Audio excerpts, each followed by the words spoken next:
आज की कहानी है एक भिक्षु की। भिक्षु वह होता है जो सब कुछ त्याग देता है और एक चीज को अपना लक्ष्य बना लेता है। किसी व्यक्ति के भिक्षु बनने के पीछे एक बड़ी वजह होती है। कोई भी भिक्षु ऐसे ही नहीं बन जाता। उस व्यक्ति के भिक्षु बनने के पीछे भी एक बड़ी वजह थी। भिक्षु बनने से पहले उस व्यक्ति के मन ने उसे कई गलत काम करने पे मजबूर किया था। उसने कई पाप किए थे। वह व्यक्ति अपने मन के अनुसार चलने लगता है। उस व्यक्ति के मन ने उसे अपना गुलाम बना रखा था और वह अपने मन का दास था। जीवन में हर सुख और संपदा प्राप्त करने के बाद भी उस आदमी के दिल में बहुत दर्द था और यह मानसिक भय ही उसे एक भिक्षु बना देती है। भिक्षु बनने के बाद व्यक्ति सांसारिक पीड़ा से मुक्त हो जाता है, जंगल में रहने जाता है, अलग अलग प्रकार की ध्यान और अभ्यास करता है, भिक्षा से भिख मांगकर खाना खाता है और फिर अकेलापन और शांति से ध्यान करता है। लेकिन फिर भी उस व्यक्ति का मन शांत नहीं है। वह बेचैन और परेशान होकर रहता है। यहाँ एक बात समझनी चाहिए, जैसा कि हम सभी जानते हैं, ध्यान किसी भी आध्यात्मिक यात्रा या आत्म सुधार की शुरुआती चरण होता है। इसे शुरू किया जाता है जब आपका मन शांत हो, जब हमारा मन हमारी बात सुनता है। लेकिन उस भिक्षु का मन न तो शांत है और न ही उसकी बात सुन रहा है। उस भिक्षु के मन में एक बात बैठ गई थी कि मन को नियंत्रित करना असंभव है। लेकिन फिर एक दिन उस भिक्षु एक व्यक्ति से मिलता है जो न तो भिक्षु है और न ही एक बुद्धिमान व्यक्ति है। वह एक साधारण सा चरवाहा था जो भेड़ बकरियों को चराता था। उसका नाम गोपाल था, जो जंगल में भेड़ बकरियों को चराने में लगा था। गोपाल उससे पूछता है, क्या मैं आपकी मदद कर सकता हूं? आप बहुत चिंतित दिख रहे हैं। पिछले कई दिनों से देख रहा हूं कि आप बहुत बेचैन हैं। अगर आप चाहें तो मैं आपकी मदद कर सकता हूं। भिक्षु ने गोपाल की बात सुनते ही हंसते हुए कहा, भला तुम मेरी मदद कैसे कर सकते हो? तुम संसारी हो और तुम मोह माया और संसार से जुड़े हुए हो। मैंने सब कुछ छोड़ दिया और जंगल में आया, फिर भी मेरा मन मेरे वश में नहीं है। गोपाल कहता है कि हाँ, मैं तुम्हें सिखा सकता हूं। मुझे अपने मन को वश में करना आता है। वह चरवाहा कहता है, मन को वश में करने के लिए सभी वस्तुओं का त्याग करने की आवश्यकता नहीं है, ना ही जंगल में आकर रहने की जरूरत है। मन को वश में करने के लिए बस एक चीज को छोड़ना सबसे जरूरी है। वह भिक्षु उस चरवाहे से पूछता है, वह एक चीज क्या है? चरवाहा कहता है, वह एक चीज है गलत जानकारी।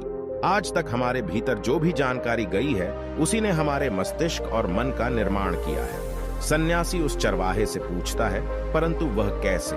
वह चरवाहा समझाते हुए कहता है, मान लो तुमने आज तक अपने जीवन में सेब का फल ही नहीं खाया है, तुम्हें सेब के स्वाद के बारे में कुछ भी नहीं पता, तो क्या तुम्हारा मन कभी सेब खाने को कर सकता है? नहीं ना। इसीलिए हमारे मन का निर्माण जानकारी से होता है। वह सन्यासी चरवाहे की बात से प्रभावित हो जाता है और कहता है, क्या तुम मुझे थोड़ा और विस्तार में बता सकते हो इसके बारे में?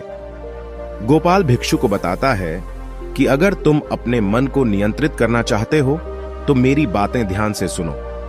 तुम अपने मन को नियंत्रित कर सकते हो जब तुम अपने मन की जड़ों को देख पाओगे। मन का निर्माण जानकारी से होता है और हमारे शरीर में जानकारी के 5 प्रवेश द्वार होते हैं। पहला, आंख। अपनी आंखों से जो कुछ भी देखते हैं, अच्छा या बुरा, वह सब हमारे मन की यादाश्त में इकट्ठा होता रहता है। दूसरा, कान। जो कुछ भी हम अपने कानों से सुनते हैं हमारे मन में वैसे ही बीज के रूप में बोया जाता है। तीसरा, जीभ। जिस भी चीज का स्वाद हम ले लेते हैं वह हमारे मन की यादाश्त में अंकित हो जाता है। चौथा है नाक। जो एक बार सूंघ लेते हैं, चाहे वह सुगंधित हो या दुर्गंधित, वह हमारे मन में दर्ज होता है। और पांचवा है स्पर्श। जिस चीज को हम एक बार छू लेते हैं, स्पर्श कर देते हैं, उसकी यादाश्त हमारे मन में कहीं ना कहीं अंकित हो जाती है। इन 5 और शारीरिक द्वारों से जो भी जानकारी हमारे अंदर प्रवेश करती है वह जानकारी बीजों के रूप में जमा हो जाती है और धीरे धीरे वृक्ष बनते हैं। हमारा मन मिट्टी की तरह है जिसमें बीज बोए जाते हैं और हमारी बुद्धि बीज बोने वाले किसान की तरह है। अगर हमारी बुद्धि गलत जानकारी के बीजों को सही जानकारी के बीज समझकर बो देगी और भविष्य में जब वह बीज वृक्ष बनेगा तो भविष्य में वह पेड़ खराब फल देगा।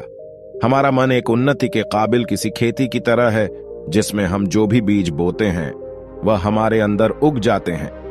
जैसे कि एक किसान ध्यान से सही बीज चुनकर उगाता है ताकि उसकी फसल भरपूर और फलदार हो, हमें भी अपने मन को सच्चे और सकारात्मक विचारों से सजाने की जरूरत होती है। जैसे कि एक माली अपने उद्यान की देखभाल करता है, हमें भी अपने मन की देखभाल करनी चाहिए, सच्चे विचारों, अनुभवों और जानकारियों से इसे पोषित करके।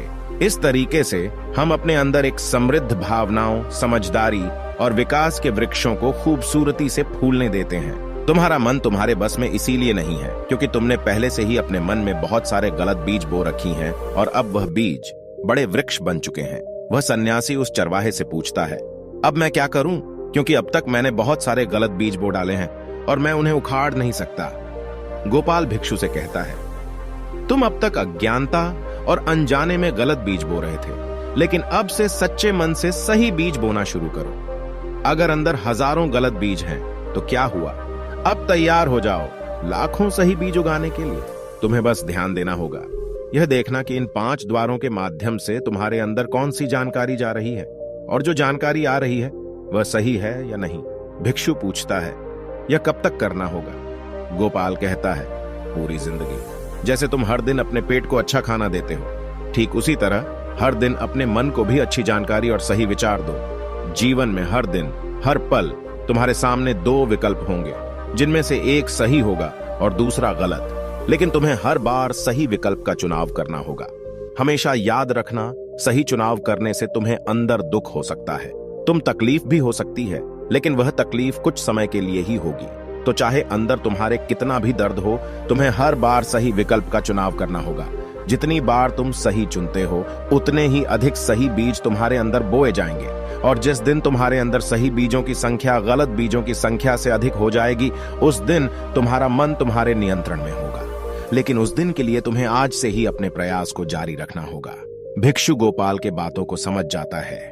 अगर आपको यह वीडियो पसंद आया हो तो इसे लाइक और अपने दोस्तों और परिवार के साथ भी शेयर करें। नमो बुद्धाय।